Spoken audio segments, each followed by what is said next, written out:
के पूरा परिवार बैठ करके फिल्में देखता है। आज मेरी कौम की बेटियां जो इर्तिदाद की तरफ जा रही हैं, मुर्तद्दा हो रही हैं, गैर मुस्लिमों के साथ में उनके रीति रिवाज के मुताबिक शादी कर रही हैं। इसमें माँ बाप का सबसे बड़ा कसूर है। क्यों? बचपन ही से उन्हें लव स्टोरी वाली फिल्में दिखाई।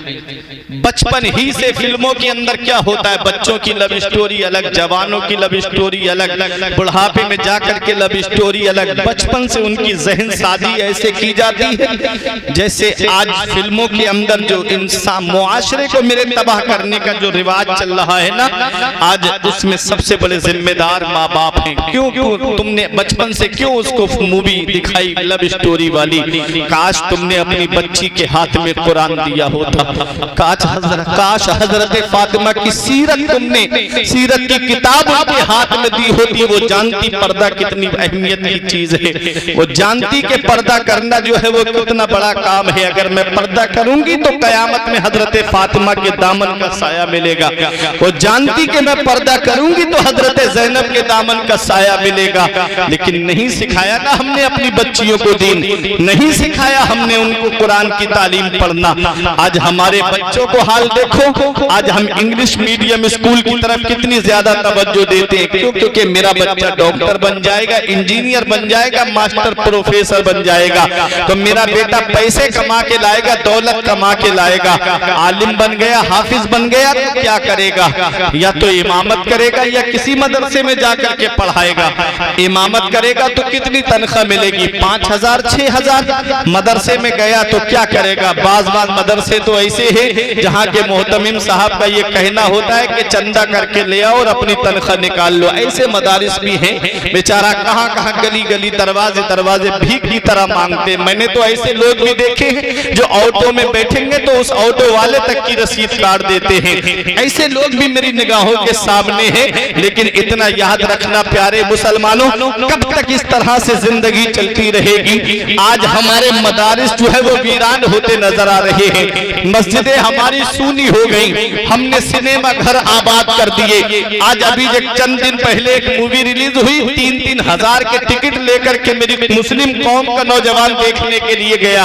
अगर इन मुसलमानों की अमीरी देखना है ना तो इनकी शादी देखो और इनके शौक देखो, और अगर मुसलमानों की गरीबी देखना है तो इनकी मस्जिदों में चले जाओ और इनके मदारिस को देख लो, सबसे ज्यादा गरीब यही नजर आएंगे।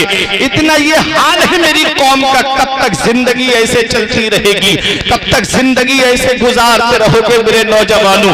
मौत का कोई भरोसा नहीं है, पता नहीं है दुनिया कब छोड़ के जाना पड़ जाए। आज जिंदगी पे तुम फख्र कर रहे हो ना, मैंने अपनी लाइफ में छोटी सी जिंदगी में ऐसे ऐसे हादसे देखे हैं ना कि नौजवानों को मैंने अपनी आंखों के सामने जो है दुनिया से जाते हुए देखा है। इसलिए अपने रब को राजी कर लो, ये दुनिया हमेशा रहने की जगह नहीं है। कभी तुम्हें दौलत पे घमंड आने लगे तो कब्रिस्तान का चक्कर लगा लिया करो, कभी तुम्हें पैसे पे घमंड आने लगे तो कब्रिस्तान में चले जाया करो। अगर तुम्हें अपनी सेहत पे नाज होने लगे तो एक चक्कर कब्रिस्तान का लगा दिया करो। अगर तुम्हें अपनी बिल्डिंग पे फख्र होने लगे तो एक चक्कर कब्रिस्तान का लगा दिया करो। वहां तुमसे ज्यादा हसीन और जमीन लेते हैं, वहां तुमसे ज्यादा दौलत वाले लेते हैं, वहां तुमसे ज्यादा पैसे वाले लेते हैं, वहां तुमसे ज्यादा सरमाए वाले लेते हैं, वहां तुमसे ज्यादा हसीन और जमीन लेते हुए है जो तमन्ना कर रहे हैं मौला एक बार दुनिया में भेज दे, कभी सजदे से सर नहीं उठाएंगे। तुम्हारे पास तो जिंदगी की सांसें मौजूद है, फिर भी मस्जिदें तुम्हारी खाली हो गई, फिर भी तुमने मस्जिदों को आबाद नहीं किया। याद रखना, मरने के बाद वापसी का कोई चांस नहीं है। अभी जिंदगी की सांसें चल रही है। कयामत में सबसे पहला सवाल तुमसे नमाज के बारे में पूछा जाएगा। अगर उसी में जीरो निकल आए, फेल हो गए, तो मेरा इमाम कहता है उनको रहम आए तो आए, वरना वो बड़ी मार है क्या होना है। छुप के लोगों से किए जिसके गुनाह, वो खबरदार है क्या होना है। कल तो दीदार का दिन है और यहाँ आंख बेकार है क्या होना है। हाय बिगड़ी तो कहाँ आकर नाव, आइन मझधार है क्या होना है। ये मेरे अजीजों, तारे गौसियत मसलके आला हज़रत, इश्क मोहब्बत इश्क मोहब्बत इश्क मोहब्बत इश्क मोहब्बत, तारे तकबीर नारे रिसालत। इसलिए ऐ मेरे अजीजों, ये दुनिया चंद दिन की है, मरने से पहले मरने की तैयारी कर लो। इस दुनिया से जाने से पहले आखिरत की तैयारी कर लो। कहीं ऐसा ना हो कि जब जनाजा उठे तो लोग कहते बहुत बड़ा गुनाहगार था, चला गया, अच्छा हुआ। जनाजा उठे तो ये कह दे नमाजी था, दुनिया से चला गया। रोजे रखने वाला था, दुनिया से चला गया। हर वक्त गरीबों के काम आता था, वो दुनिया से चला गया। मदद करता था गरीबों की, वो दुनिया से चला गया। और जब इस हाल में दुनिया से जाओगे तो यही कहा जाएगा कि लहिद में इश्क रुखे शह का दाग लेके चले, अंधेरी रात सुनी थी चराग लेके चंसल चले। तेरे गुलामों के नक्शे कदम है राह खुदा, वो क्या पहच सके जो ये सुराग लेके चले।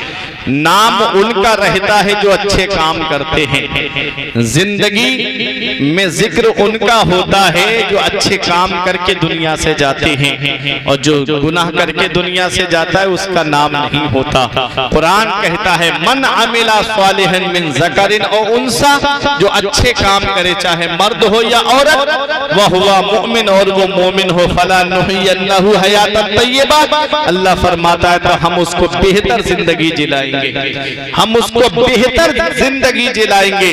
अब गरीब नवाज की सीरत को आप देखें, कुरान की आयत की रोशनी में पूरी जिंदगी अच्छे काम करते रहे। गरीब नवाज ऐसे ही नहीं बने हैं। गरीब नवाज का आज जो हम जिक्र कर रहे हैं ना, केवलपुर की सरजमीन पर, ये केवलपुर क्या है, पूरी दुनिया में आज गरीब नवाज का चर्चा हो रहा है। पूरी दुनिया में गरीब नवाज का जिक्र किया जा रहा है। उन्होंने पूरी दुनिया का सफर नहीं किया है। मदीने शरीफ से चले थे, ड्यूटी लगी और आप दिल्ली के रास्ते होते हुए अजमेर पहुंच गए। उन्होंने तो केवलपुर देखा भी नहीं होगा किधर है, लेकिन क्या बात है कि आज उनका जिक्र केवलपुर की सरजमीन पे हो रहा है। क्यों हो रहा है? मन काना लिल्लाहि काना अल्लाहु लहू, जो अल्लाह का हो जाता है फिर सारी खुदाई उसकी हो जाती है। फिर अल्लाह उसका नाम मिटने नहीं देता है, लोगों के दिलों में उसका नाम डाल देता है। कौन गरीब नवाज है? कोई गरीब नहीं थे गरीब नवाज, सैयद गयासुद्दीन के बेटे थे। अपने घर से बहुत अमीर थे, मालदार थे गरीब नवाज, लेकिन इस्लाम की खातिर दौलत को छोड़ दिया, घर बार को छोड़ दिया, समरकंद गए, बुखारा गए और इल्म हासिल किया, तालीम हासिल की। और गरीब नवाज की वालिदा की भी क्या शान है, उन्होंने भी अपने बेटे को अपने बुढ़ापे की आड़ नहीं बनाया, बल्कि इल्म हासिल करने के लिए भेज दिया। अब हदीस सुनो, आका फरमाते अद्दिबू औलादकुम अला सलासे खिसाल, अपनी औलाद को 3 बातें सिखाओ। क्या फरमाया मेरे आका ने? अपनी औलाद को 3 बातें सिखाओ। हुब्बे नबीयकुम, अपनी औलाद को नबी की मोहब्बत सिखाओ, अपनी औलाद को नबी की मोहब्बत सिखाओ। अब मुझे बताओ, ये जो छोटे छोटे बच्चे हैं, इनका जहन जो है वो सादा कागज की तरह है, खाली बोतल की तरह है। सादा कागज पे जो चाहोगे वो लिख जाएगा। खाली बोतल में चाहो तो दूध डाल दो, चाहो तो पानी डाल दो, चाहो तो शराब डाल दो, जो चीज आप डालेंगे वो उस बोतल के अंदर चली जाएगी। ये सादा जहन है इन बच्चों का। अगर बचपन में इन्हें कलमा शरीफ सिखाओगे तो ये कलमा पढ़ते नजर आएंगे, और इन्हें गाने सुनवाओगे बचपन में तो ये गाने गाते नजर आएंगे। इन्हें कार्टून दिखाओगे बचपन में तो ये कार्टून देखते नजर आएंगे। अगर इन्हें मोबाइल में गेम खिलवाओगे तो ये गेम खेलते नजर आएंगे। ये बच्चे हैं, इनके जहन साजी करना है तो इन्हें मदरसे में भेजो, इन्हें कुरान की तालीम दिलवाओ, इनके जहन जो है वो दीनी तालीम की तरफ लेकर के आओ। मदीने वाले मुस्तफा ने फरमाया है कि अपनी औलाद को 3 बातें सिखाओ। ये हक है औलाद का माँ बाप के ऊपर, ये माँ बाप की जिम्मेदारी है कि औलाद को ये 3 बातें सिखाए। सबसे पहली बात क्या है? हुब्बे नबीयकुम, अपने नबी की मोहब्बत सिखाओ अपनी औलाद को। इनके दिल में नबी की मोहब्बत डाल दो, इनके दिल में नबी का प्यार डाल दो, इनके दिल में नबी से सच्ची अकीदत डाल दो। जब इनके दिल में नबी की मोहब्बत होगी, चाहे किसी कॉलेज में चले जाएं, चाहे किसी यूनिवर्सिटी में चले जाएं, कोई इनके ईमान को लूट नहीं पाएगा। इनके दिल में नबी की मोहब्बत होगी, ये जहां जाएंगे नबी की मोहब्बत में सरशार नजर आएंगे। और इतना याद रखना, नबी की मोहब्बत इनके दिल में होगी तो इनके ईमान को कोई लूट नहीं पाएगा। जिसके दिल में नबी की मोहब्बत है उसे आग के शोलों पे लिटाया गया। जिनके दिल में नबी की मोहब्बत थी उन्हें आग के अंदर डाला गया, तब भी उनके ईमान को कोई लूट नहीं पाया। जिनके दिल में नबी की मोहब्बत थी उनको सूली पे चढ़ा दिया गया, तब भी उन्होंने नबी की मोहब्बत को नहीं छोड़ा। जिनके दिल में नबी की मोहब्बत थी उन्हें आग के गरम गरम शोलों पे लिटा दिया गया। उनके जिस्म से चर्बी पिघली और आग को बुझा दिया, लेकिन तब भी उन्होंने जो है वो नबी की मोहब्बत को नहीं छोड़ा। आप देख लो तारीख उठा करके, हजरत बिलाल हबशी का नाम आपने सुना होगा।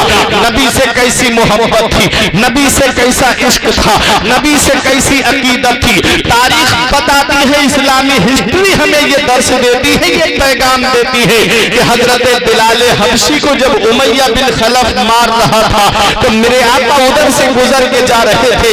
आका उदास हो गए, आका ने देखा कि वो अहद अहद के नारे लगा रहे हैं। वो कह रहा था कि बिलाल तू कलमा पढ़ना छोड़ दे, मैं तुझे तकलीफ देना छोड़ दूंगा। हजरत बिलाल हबशी यूं कहते थे जिसको शायर ने अपनी जुबान में कहा है, तू हो के तुरशरू मुझे ईजा ईजा हजार दे, तू हो के तुरशरू मुझे ईजा हजार दे। ये वो नशा नहीं जिसे तुरसी उतार दे।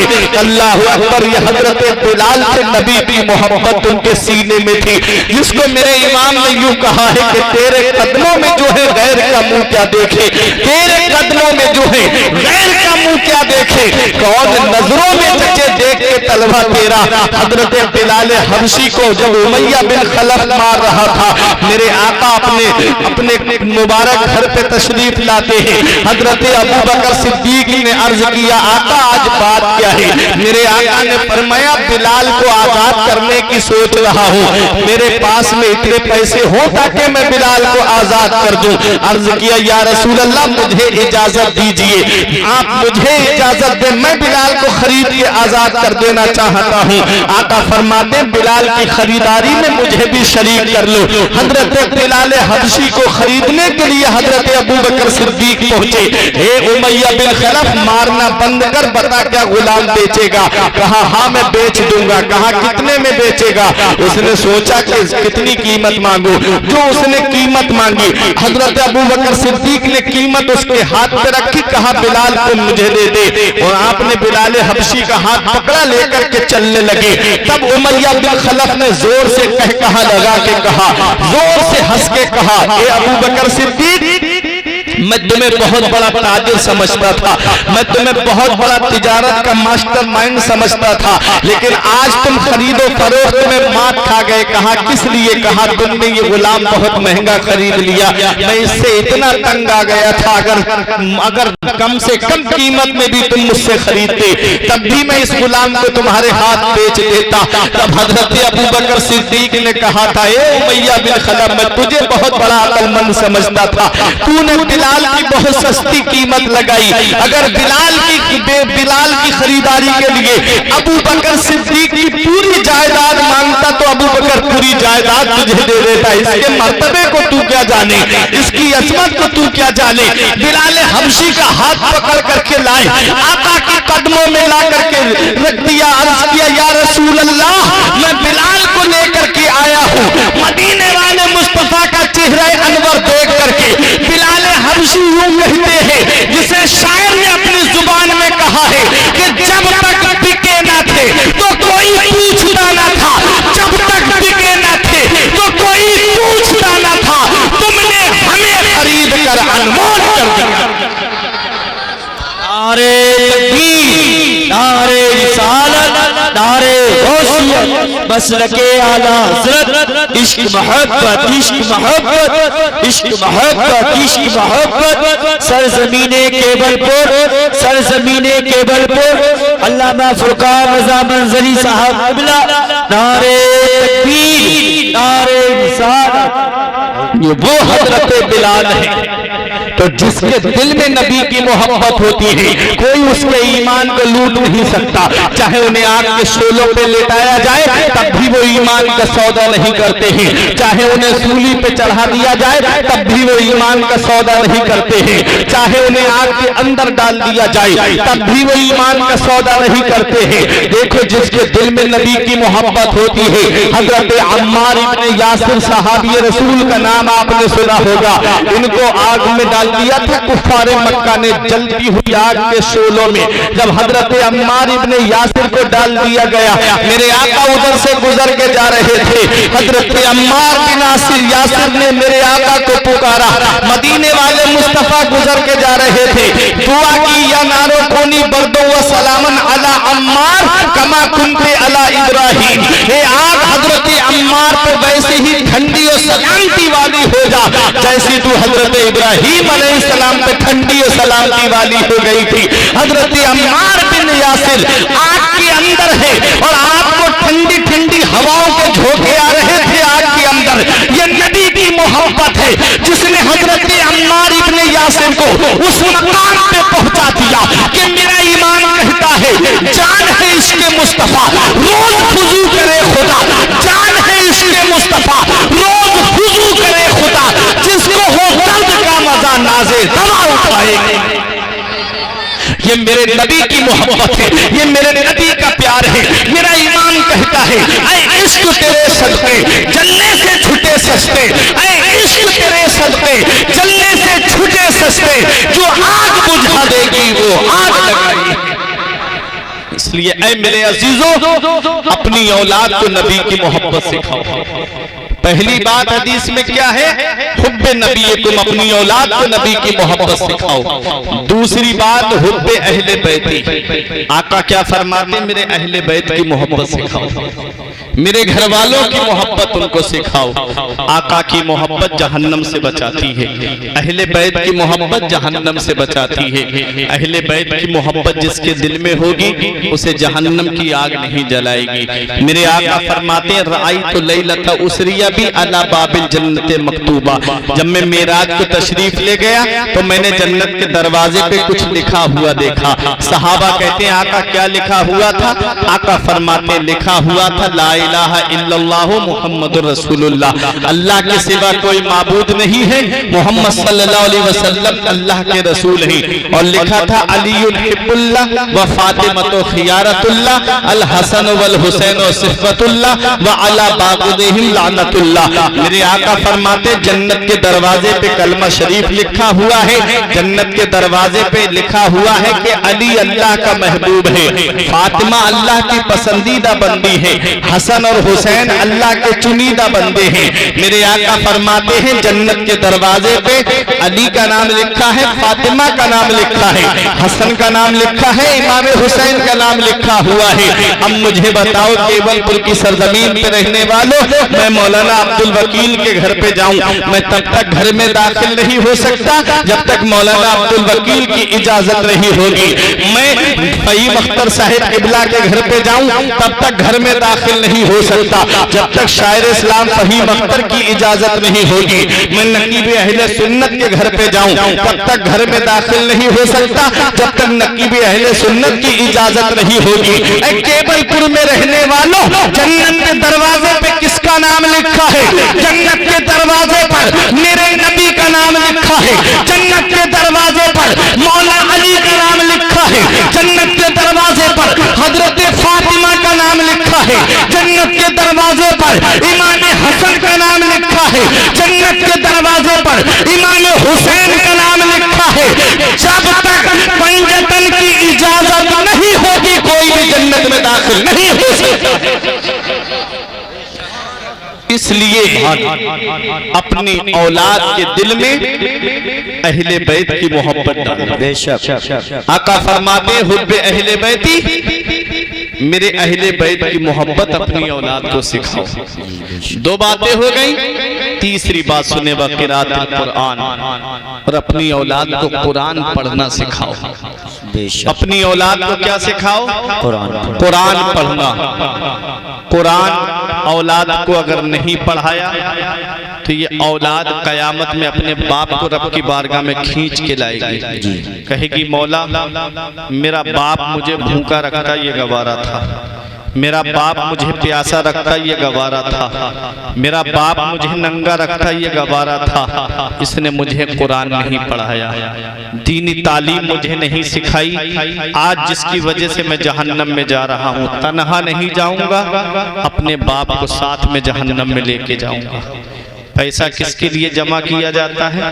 औलाद के लिए। मकान किसके लिए बनाया जाता है? औलाद के लिए, ताकि औलाद जिंदगी सुकून से गुजार के चली जाए। अगर उसे दीनी तालीम नहीं दी, आपने उसको शरीयत के माहौल में नहीं ढाला, तो यही औलाद जो है वो जहन्नम में ले जाने का जरिया बन जाएगी।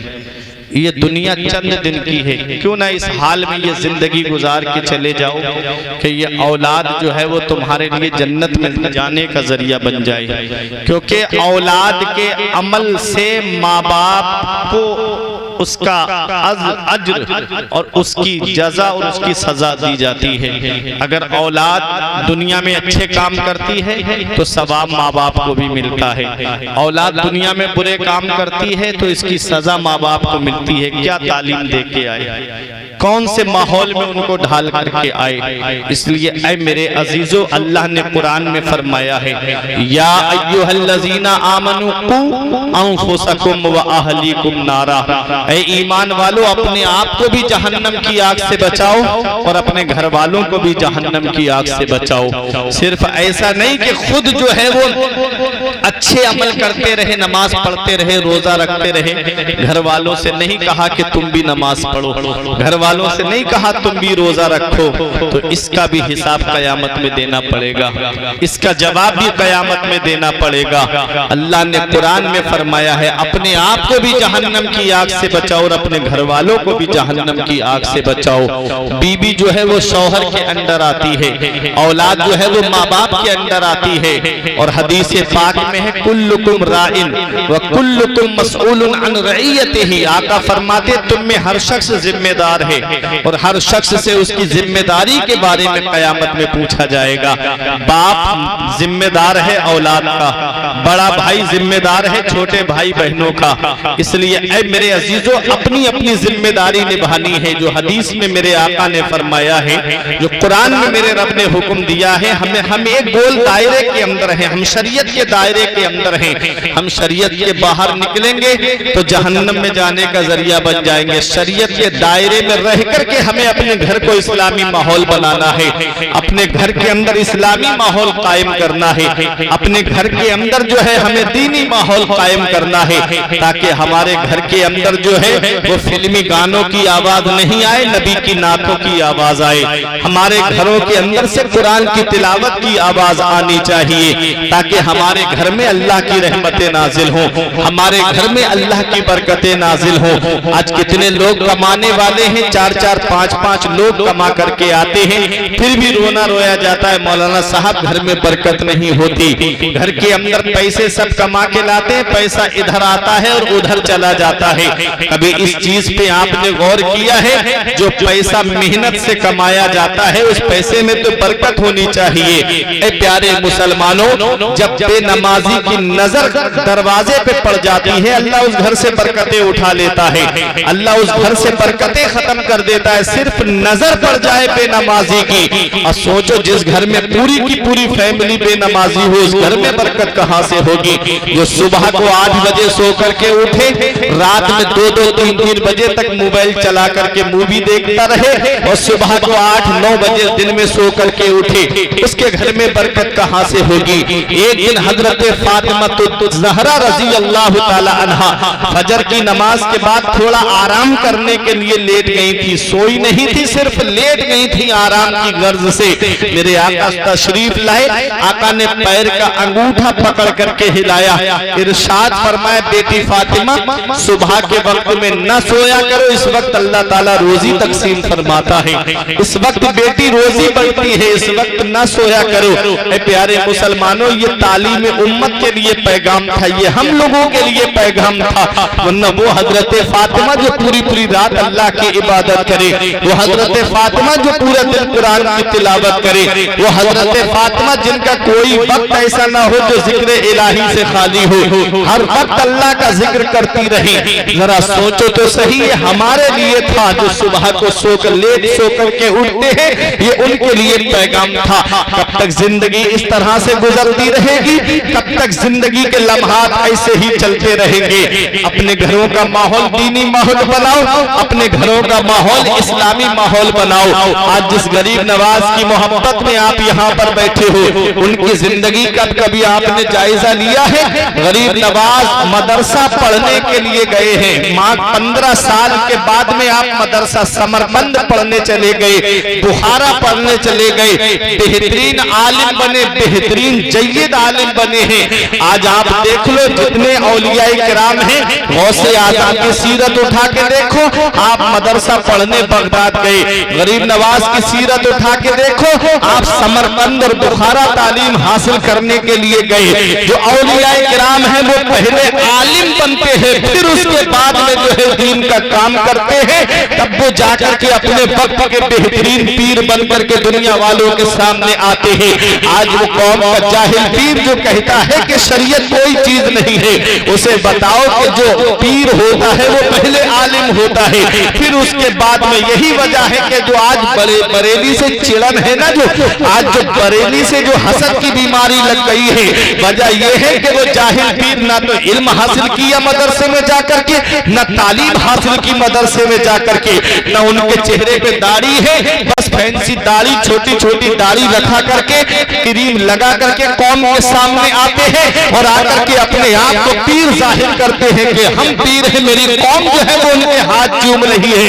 अरे जब फासिक की ताजीम की जाती है तो अर्श इलाही हिलने लगता है, अर्श आजम लरजने लगता है। कभी आपने गौर किया है वो फासिक मिंबर रसूल पे चढ़ करके जो है वो तुमको कौम को अपनी कौम से कहता है मैं पीर हूँ, मेरे दामन से वाबस्ता हो जाओ। इतना याद रखना मेरे आका हुजूर सल्लल्लाहु अलैहि वसल्लम के गुलामों, पीर वही होता है जो पहले आलिम होता है।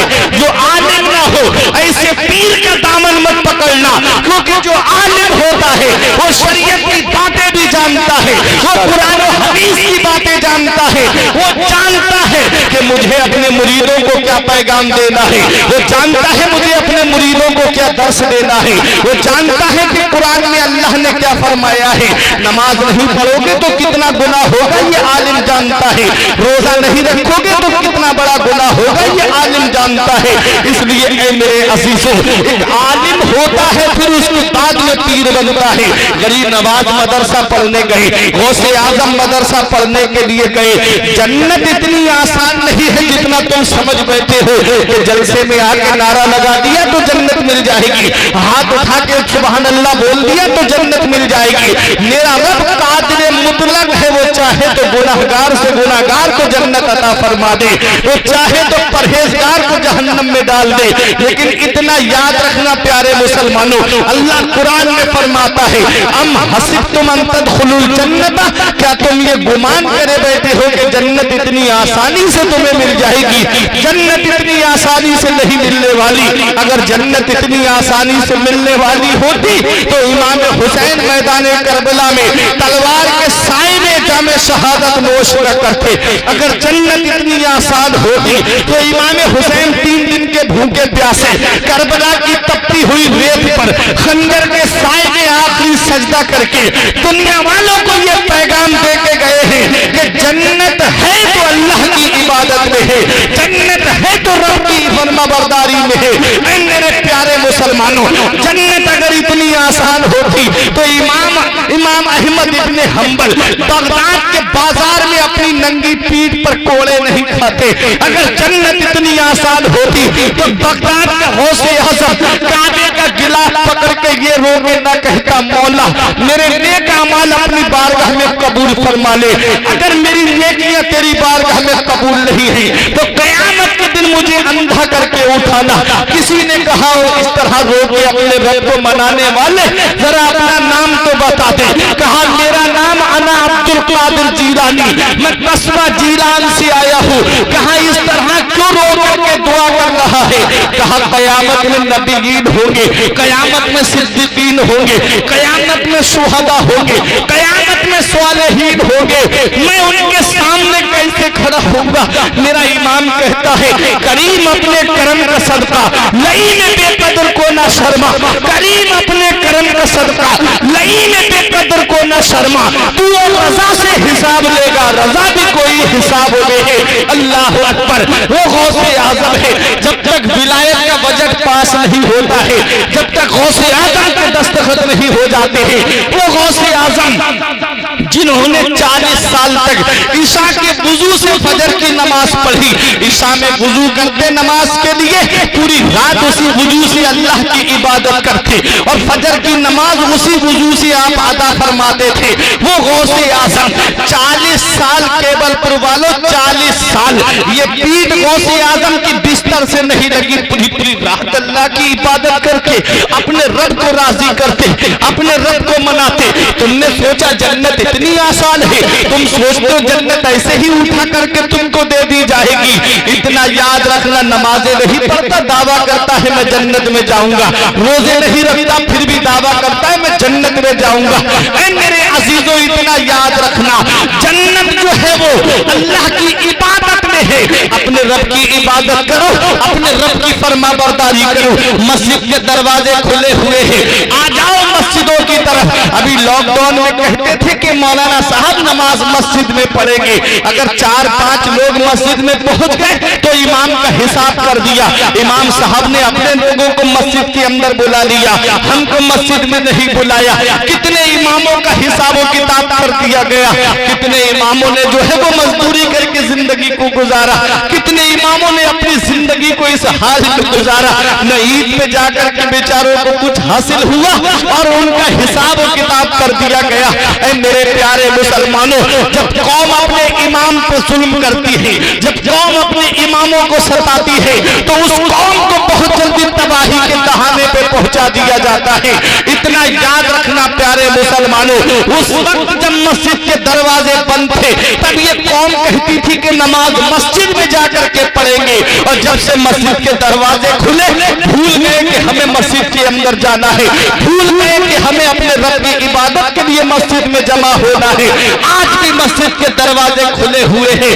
मेरे प्यारे मुसलमानों, आ जाओ अपने रब की बारगाह में झुक जाओ। जब तुम अपने रब की बारगाह में झुक जाओगे, सारी खुदाई तुम्हारे सामने झुकती नजर आएगी।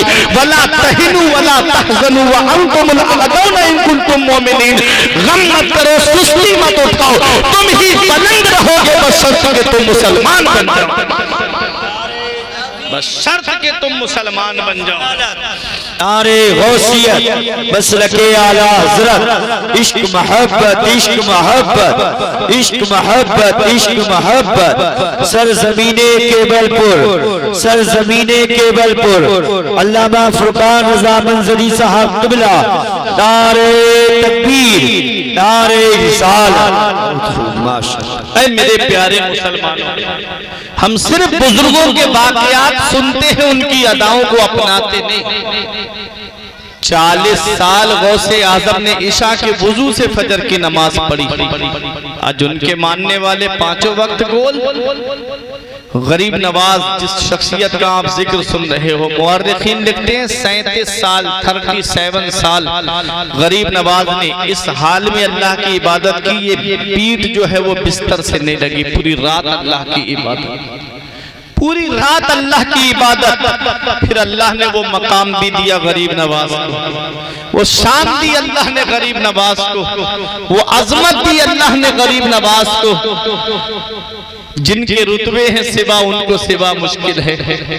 वो मकाम मिला गरीब नवाज को कि जब मदीना शरीफ जाने से पहले हज करने के लिए मक्का शरीफ पहुंचे, पीरो मुर्शिद ने दुआ करके कहा, मौला मेरे मुरीद को कबूल फरमा ले। आवाज आती है, हमने तुम्हारे मुरीद को कबूल किया। जब तवाफ कर रहे थे गरीब नवाज, आवाज आई मांग ले। हसन क्या मांगता है? अर्ज किया मौला मेरे दिल का हाल तू जानता है। फिर आवाज आई मांग ले।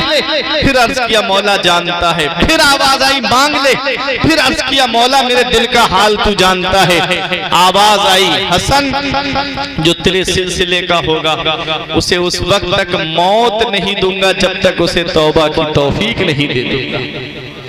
जो सच्चा चिश्ती होगा ना वो तब तक दुनिया से नहीं जाएगा जब तक उसे अल्लाह तौबा की तौफीक नहीं दे। फिर वो मकाम मिला गरीब नवाज को कि आप जब हज करने के लिए तशरीफ लाए तो जैसे ही आप मदीना शरीफ की सरहद में दाखिल होने वाले थे तो पीर और मुर्शिद ने कहा बेटा दुरूद शरीफ की कसरत करो, खूब दुरूद शरीफ पढ़ो। गरीब नवाज ने दुरूद शरीफ की कसरत की। आका के रोजे पे पहुंचे, पीर और मुर्शिद साथ में हैं। सलाम किया अस्सलातु वस्सलामु अलैका या रसूल अल्लाह। मेरे आका के मज़ार मुबारक से आवाज आती है वालेकुमुस्सलाम या कुतुबल मशाइख। मशाइख के कुतुब तुम पे भी सलामती हो। अल्लाह अल्लाह। कभी कुतुब का माना आपने जाना है? कभी कुतुब की अजमत को आपने जाना है? मुझे हैरत होती है उन लोगों पर जो गौसे आजम रजी अल्लाह ताला अन्हु की अजमत और शान में जो है वो तनकीस करने की कोशिश करते हैं। इन्ना अकबरल औलियाई बादा सहाबतिन रिज़वानुल्लाहि तआला अलैहिम अजमईन अल कुतुब सुम्मल इमामान सुम्मल अफराद सुम्मल औताद सुम्मल अब्दाल। हज़रात सहाबा के बाद में सबसे बड़ा मर्तबा कुतुब का है और कुतुब के बाद सबसे बड़ा कुतुब के बाद नंबर आता है इमामान का, इमामान के बाद नंबर आता है अफराद का, अफराद के बाद नंबर आता है औताद का, औताद के बाद नंबर आता है अब्दाल का। यानी सबसे बड़ा कुतुब, फिर उससे कम रुतबे में जो है वो इमामान, उनसे नीचे जो है वो अफराद, उनसे नीचे औताद, उनसे नीचे अब्दाल। यानी अब्दाल से बड़ा औताद, औताद से बड़ा अफराद, अफराद से बड़ा इमामान, इमामान से बड़ा कुतुब और कुतुब से बड़ा गौस होता है। कुतुब से बड़ा गौस होता है। अब देखें गरीब नवाज के लिए क्या आवाज आई वालेकुमुस्सलाम या कुतुबल मशाइख। ए मशाइख के कुतुब तुम पर भी सलाम हो। कुतुबुल मशाइख का लक़ब मिला गरीब नवाज को। जितने मशाइख हैं हिंदुस्तान के वलियों के सरदार जो है वो गरीब नवाज हैं और सारे वलियों के सरदार गौसे आजम हैं। हिंदुस्तान की सरजमीन पे जितने औलिया किराम हैं उनके सरदार कौन हैं? गरीब नवाज हैं, कुतुबुल मशाइख हैं। अब जरा सुने प्यारे मुसलमानों, ये गरीब नवाज का मकाम है। अब्दाल की क्या शान है? सबसे नीचे दर्जे वाले की सिर्फ शान बता रहा हूं।